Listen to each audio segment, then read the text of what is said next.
Hey guys, this is Kirob speaking, and today we are back in Pro Cycling Manager 2018 with whoever, Karl-Heinz Kohlschütter. Yes, and what are we doing here, you ask? Well, I want to show you, because so many are asking constantly, Kirob, how do you manage your fitness and tiredness so damn well? I can't do it. Please show me your secrets. And to that I say, okay, let me show you the secrets. The first key is to start out with a preseason setting of very high. Usually that would mean that you gain quite a bit of tiredness already, around 10 to 15% of tiredness up front. You start with that. Or rather, you should. But currently the game is bugged and you gain 0 tiredness. And this is the optimal setting to start out with, because from this point, it doesn't require you to train a lot to get to a decent fitness level. So not only do you reap the benefits of having a high fitness level from the start, but also you don't have to push yourself quite as hard to gain higher fitness levels.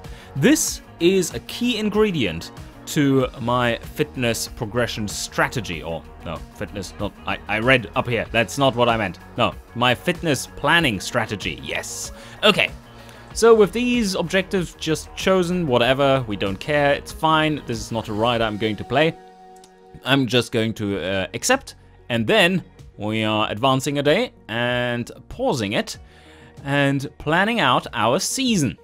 So now let's get into the training schedule. As you can see, we start out at a decent level of fitness, and the first point here says 16% of fitness, of tiredness, sorry. 16% of tiredness is not what you're going to get here because of the bug. Alright, so now that we have a pretty decent fitness to start out with, how do we deal with the rest of it? How do we set it up? Well, you do want to use mainly hard training for everything you can until you are up to around-ish the 97% mark. And as you can see, we are maxing out up here. And that, if you push it beyond 100, doesn't help you. And also 100 is, while it's nice, it does cause you to get a lot of tiredness really quickly. So, the main theme of this here, to manage your tiredness well, is to do single weeks of rest every so often, every 4 to 5 weeks. So let's put in a break here. And as you see, all tiredness has basically disappeared, while our fitness level remains very high. So you do hard training, hard training, hard training, and there you see it rise. There you see it rise to 100. Boom, break. The good thing about this is that in one of these segments, so this is a long segment, this is 4 or 5 weeks, so 5 weeks to the next break, so this ends here, 1 week, 2 weeks, 3 weeks, 4 weeks, 5 weeks. And this one was one of the shorter ones. This is a luxury which of course you do not have when you are going into large tours, but if you are planning out large tours, plan them such that in the week leading up to a large tour, you make sure to have a break. And that needs to be a full break. Otherwise, you will not gain the benefits of the minus 20% reduction in tiredness that one rest week will give you. Very important to note, every full rest week will give you 20% reduction in tiredness. If you have anything in this week, this is all gone. This effect is void. So that's the death of every training schedule. Never have any races in your holidays. So what do you do if a big race comes up and you have another grand tour to ride later on? Well, you need to make sure that you have a break right before and right after the tour, but never more than 1 week of break.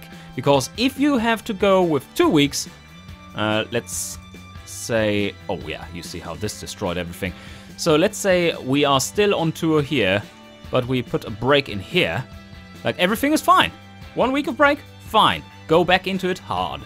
But if you need 2 weeks, bam, you can't come back. it is so hard to come back from this.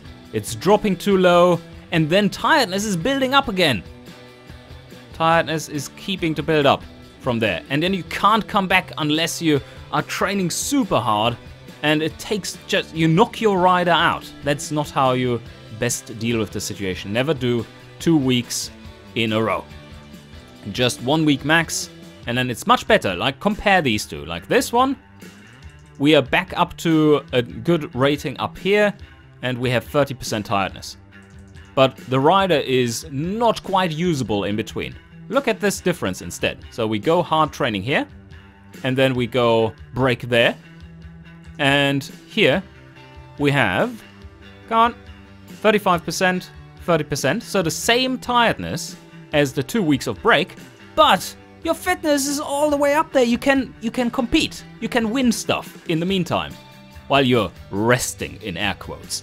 So that is the key to making it work. Whenever you see your fitness push beyond 100 or to 100, put in a rest week here. Bam, done. And don't rest too closely to another rest week, because that, again, drops down your fitness level to unusable levels. We don't want that. And as you can see, it is very easy with this strategy, like I've done here, to actually keep your fitness level at 98% or similar for a long time during the season. Very long time, without massive amounts of tiredness. So this is my strategy to doing this. It does work with Grand Tours, but Grand Tours make it more difficult.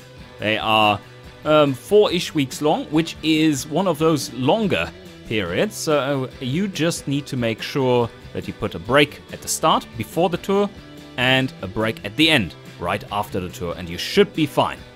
If you are a classics rider, this is the way to go, because it ensures that you have that you can compete in all the events during the season. Also, don't be afraid to actually cancel a race or not partake in a race if it collides with your normal schedule of having breaks.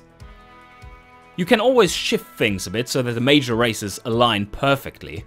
And you can even in those instances make it such that you maybe are pushing it 1 week further and have a medium session there and then the break.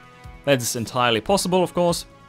It doesn't hurt you too bad, but that will incur slightly higher tiredness, of course. So you have to calculate with that and make sure that afterwards you are putting in a short period instead of a long one. And that will mean that you fall down slightly more than you would otherwise.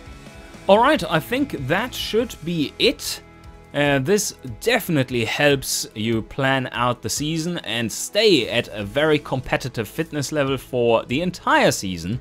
There might be some exceptions where you really have to, if you want to partake in some of the races, then you have to break this kind of pattern. And it's usually pretty difficult to recover from. But if your fitness rating drops below 90% during the season, and that point is not at the start, then you're doing something wrong. Alright guys, hope this helps you out in planning your seasons. Hope you enjoyed, and see you guys next time.